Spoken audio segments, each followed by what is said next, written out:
Welcome to the Big 12 Insiders, your Big 12 sports show. Here's your host, Brien Hanley. Hey, everybody, what's going on? This is your man, Big B, Brien Hanley, and welcome back to Big 12 Insiders. Man, it was a good weekend in college football around the country. A lot of upsets, a whole lot of upsets. And wasn't a ton of upsets in the Big 12. Actually, I mean, technically, I don't know that there was any. Now that I sit here and really think about it, I know there was a game that a lot of people, they couldn't understand why the spread was the way that it was. It turned out it wasn't an upset. So a lot to go over as far as what happened. We had some shakers and movers within the conference. Somebody kind of put their foot on somebody else and said, "Hey, hold on, man. I get that you're up and coming, but you're not here yet. You're not here yet." So we'll cover all that today. Before we get started, remember to like, follow, subscribe, continue to get in that comment section, people. And let us know what you do and don't like. And always hit the notification bell so you know exactly when Big 12 Insiders content comes out. Let's get into it. So BYU over West Virginia, 38-24. I don't think this game was as close as what the final score indicated. I mean, West Virginia scored a late touchdown. BYU controlled this football game. I mean, what was it? It was 31-10 at one point, 38-17 at another point. It just BYU handled their business. They're just a better football team than West Virginia right now. West Virginia, again, it's been a roller coaster, but I think it's starting to set in, is that this roster, plus, first of all, their quarterback, maybe they found one, but they're all over the place as far as quarterback is concerned. And it's just starting to catch up. Teams that have better rosters, you're going to find that when you get into conference play, is that, the rosters, you're not as deep. They're rebuilding. It's a rebuilding program. So, but BYU's good. Let's not kid ourselves. BYU is good. Bear Bachmeier threw for, 351? The best game that he's had so far. Threw a bad interception. I get it. But look, 351 is 351. And he's a freshman playing good football. That defense is nasty still. Now, I get it. A lot of people, and mainly Utah fans, are going to tell you that BYU hasn't played anybody any good yet, and I'll stand behind you on that. They haven't, but they're looking good and doing when you don't play against great competition, your job is to go smash that competition. For the most part, they've done that. So while breaking in a young quarterback. So I think BYU is a good team. They're going to get tested. There's some bigger tests coming down the road, that is for sure, because the competition is going to start ratcheting up for them. So we're going to see. But they're a good football team right now. And they played like that on Friday night. BYU, or next game up, Baylor, outlast K-State, 35-34. This is a wild football game. Just a wild game. And the thing about it to me is, look, Baylor's never going to quit. They're never going to quit. I think these two teams were kind of evenly matched. If you just look at it, Baylor has more talent on offense than K-State does, but K-State has talent. I don't think neither of them have very much talent on defense, and the game played out that way. K-State kind of dominated. Now, I shouldn't say dominated. They won the statistical battle. They did. They made a costly turnover. Avery Johnson, who played well. He counted for 411 yards, 2 touchdowns, or 3 touchdowns. Played well.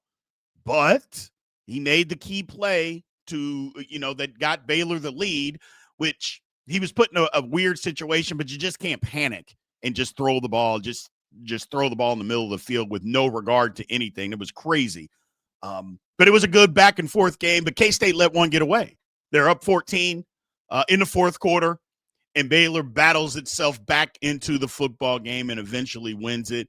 There was some bad clock management by K-State. And if we're being honest, those are fireable offenses. The clock management, and I don't care who was responsible for it, it was just ignorant. Let's just call it what it was. It's absolutely ignorant.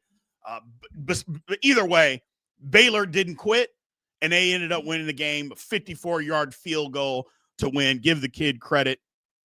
It was a hard-fought football game. People kept talking about how hot it was. I'm like, hey, man, it's middle of Texas. It's October. Have you been into Texas in the middle of October? Yeah, sometimes it's 90 degrees, man. It's the way it works. But I thought it was a good football game. A lot of action. But if I'm being honest, I'm not sure either one of these football teams is really good. I thought Baylor was going to be good at the beginning of the year. That defense, no, it can't stop anybody. And K-State, we've seen they're not good, so this is what we get. So moving on. Arizona beats Oklahoma State 41-13. This was a glorified scrimmage for Arizona. And that's not being disrespectful to Oklahoma State. They just don't have the talent. They just don't have the talent.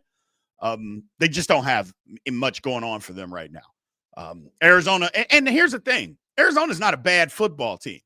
You know, they're not. I know that they got whipped by Iowa State the week before, but they're not a terrible football team. They're not.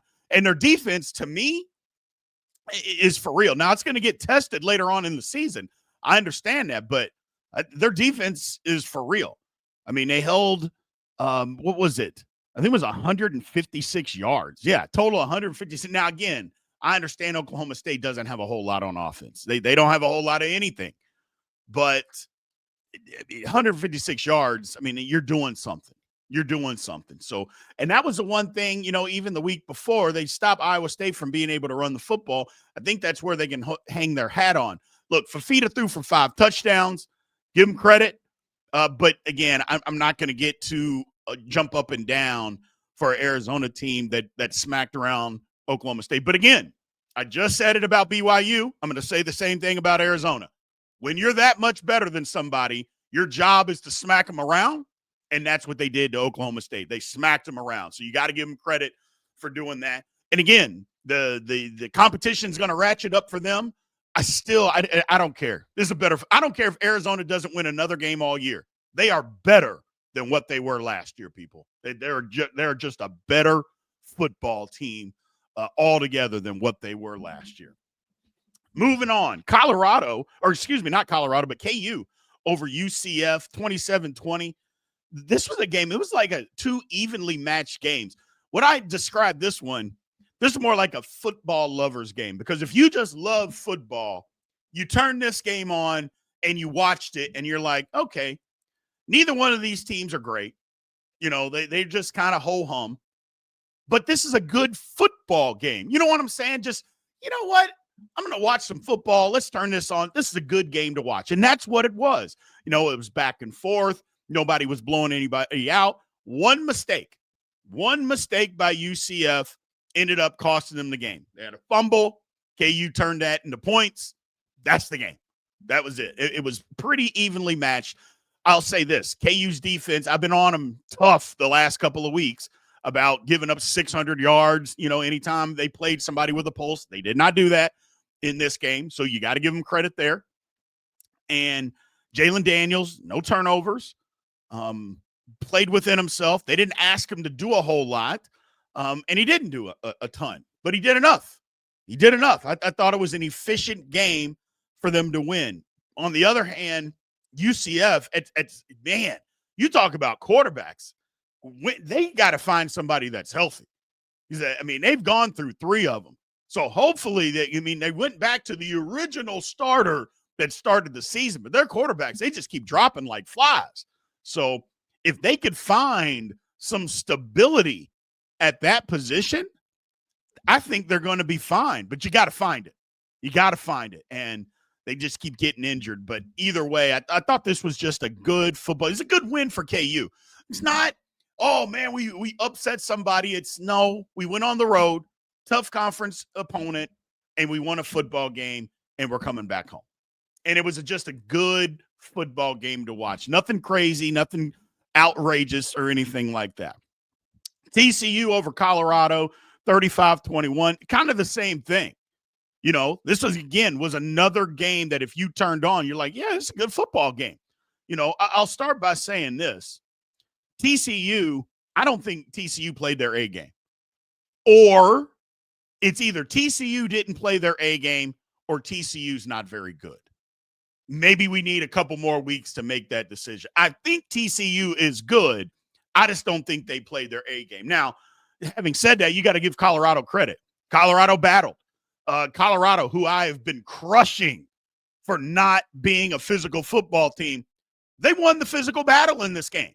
They absolutely did. They outrushed TCU. They were the more physical football team. They just weren't the better football team. Difference is Josh Hoover throws for 275 and 4 touchdowns. Caden Salter's throwing 3 interceptions, bad interceptions. Colorado, they haven't figured out the quarterback position. They just have not. They missed. A lot of times people go into the portal and they hit on a guy. Colorado missed. And they probably should have just played the freshman from start to finish. And maybe it would have been better. I don't know. But this isn't working out. They got to go a different direction. At this point, you probably still redshirt the freshman. I'm not sure he's going to stay, but it is what it is. Bottom line, TCU wins the game, didn't look their best, got out physicaled. They're going to have to play better if they're wanting to continue to compete in the Big 12. And I think they will. I think they're just kind of licking their wounds from the week before, but I think they will come back and play better because I think they're a better football team than what they showed against Colorado. But Colorado fought. Give them credit. I mean, it was 21-21 in the fourth, and then the game got away from them. So I don't know about Coach Prime saying that he thought they were the better football team. Yeah, I mean, I guess a head coach is supposed to say that. They're not the better football team, but they battled their ass off. You got to give them credit. They battled their ass off. There should be better days for TCU. We'll see moving forward. Texas Tech humbles Houston 35-11. Another game where, if we're being nice, just say the final score was not indicative of how dominant this game was. I think Tech could have, if they wanted to, they could have scored 55 points. They could have scored 55 points. Look, there's levels to this, man. Houston wants to win 7 football games. Texas Tech is trying to get in the college football playoff and win a national title. There's levels to it. And I know that was some people got in the comments and were mad at me. How can this not be the game of the week? And Big B, you don't know what you're talking about. We know Tech's going to lose 2 or 3 games. What are you talking about? What have you seen that says Tech's going to lose any games? Because I haven't seen it yet. It may happen, but I haven't seen it yet. Okay? And this game, again, an undefeated opponent where, I'm like, I just watched them play Oregon, and blowout. And that's exactly what happened. Or Oregon State, excuse me. And it was a blowout. And Tech is just better. Tech is just better. It was just the physicality difference in this football game. I thought Houston would be more physical on defense and put up a fight. I was completely wrong. Tech just said, Big B, what are you talking about? They might be a physical defense, but we're just at a different level.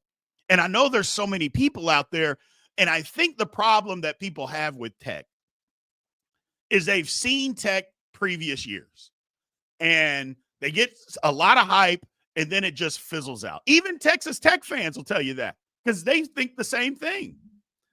This team is different. It's different. Now, again, that doesn't mean that because I'm saying it's different or a lot of people are saying it's different that they won't lose a game or 2 or whatever. It could absolutely fall apart.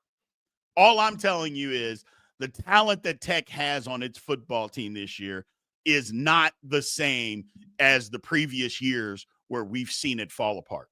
It is not the same. If you don't know anything about football and somebody explained the game to you and then you watch Texas Tech versus Houston, you would say, wow, this team has a whole lot of good football players versus this other one. That's what it was like. And that's what Texas Tech has this year. They just have a whole bunch of really good football players that in years past they haven't had. So we'll see how it all works out. But at this point, yeah, that was a destruction, an absolute destruction. Because I mean, you look at it. I mean, they held them. They almost had 200-yard rushers in the game. I mean, just so much more physical than Houston. But that's Tech, man. That's Tech. And then the game of the week. Look, Cincinnati. Maybe I willed Cincinnati to win because I even said that I thought that Texas Tech, or not Texas Tech, but I thought that Iowa State was the better team. I thought Iowa State would win. Well, but I also picked Cincinnati to win. So maybe it was me willing Cincinnati to victory. Me and the Cincinnati Bearcat fans have had a love-hate relationship. I'm still mad at you for losing that game in Nebraska, but damn it, you won this game. And they were clearly the more physical football team. Now, it doesn't always, pan out to be whoever the more physical team wins. It's not always that the case. This one, it was. And it was a tale of two halves. Cincinnati comes and just blows the doors off of Iowa State early. I mean, just running the ball down your throat. I mean, they got ESPN highlights where guys are getting trucking guys. I mean, it was a destruction to 31-7. And you're like, holy smokes. But then at the end of the first half, a penalty, a pass interference that gave Iowa State life. Now, Bearcat fans, Bearcat fans, if you watched it, you know that was a BS call. You flat out know it was a BS. I don't care if you are the most staunch Iowa State supporters. If you are being honest, you flat out know that was not defensive PI. It was more offensive PI than anything, but it was nothing. There was literally nothing there. An interception that goes awry, all of a sudden, Iowa State scores, get the momentum, they get the ball back after the half, and all of a sudden, it's like the dam breaks, and then Iowa State goes on a run, and Cincinnati couldn't do anything in the second half. For a long period of time, they couldn't move the football. They couldn't run it the same. It's like, hey, you're allowed to make adjustments. And Iowa State coaching staff has always been really good at making halftime adjustments. They did. They slowed down Cincinnati, what they were trying to do, and then Cincinnati makes a play over the top and essentially didn't quite close the door, but essentially closes the door on the game. But again, another great football game. Another great football game. Can Cincinnati do what Arizona State did last year? I don't know, people. I'm just throwing it out there. That their offense is really good. I think it's 15th, 16th best in the country. Their offense is really good. Defense has some holes, but it's college football. I mean, if you can just slow down teams a little bit and you can really score, you got a shot. And Cincinnati's got a shot. Will it continue? I don't know. We'll see. We will see. But that's a good win for not just for the fans. That's a good win for Cincinnati's program. Get them on the map a little bit more. Hey, Iowa State's good. Cincinnati, they beat them. Okay. What Cincinnati got? You watched them first week against Nebraska. Didn't look like much. Things have turned around since then. So people got to start paying attention. Appreciate everybody being in here, man. Thank you guys as always. Tomorrow, power rankings. You know that. There is some shaking and moving in the power rankings. Lord have mercy. Cannot wait to see what you guys think about that. So appreciate you guys, and we will talk to you soon. Thank you for watching the Big 12 Insiders, your Big 12 sports show. This has been a Spirit Street production.